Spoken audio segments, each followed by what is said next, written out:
I absolutely can't believe it. I'm in tears and speechless, but I will thank my amazing family. Torontonian Lenka Lichtenberg took home some hardware at this year's Juno Awards for the album Thieves of Dreams.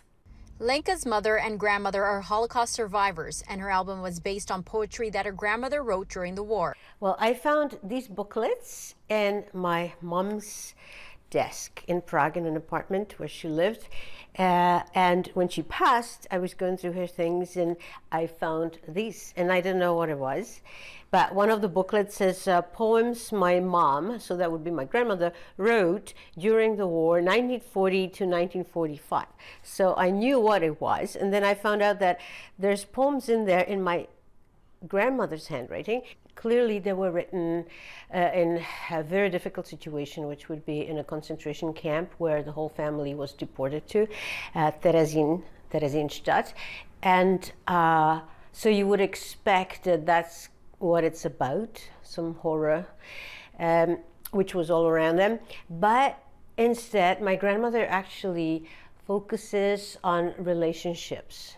Lenka decided to create an album focused on these poems. She used different genres of music and brought in other artists to tell these stories.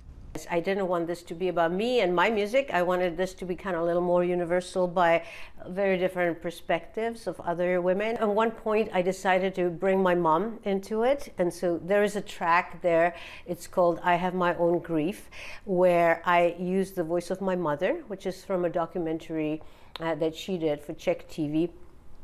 And she's talking about her experiences and describes the last day they were in their home in Josefov, handing the key over to the authorities and not sure whether they will come back. It brings together her and her memory and suffering and my grandmother's poem, which is in there, that I set to music, and then my voice and my treatment of the whole thing. The album is being acknowledged again this weekend at the Canadian Folk Music Awards, which is being announced Sunday in Vancouver.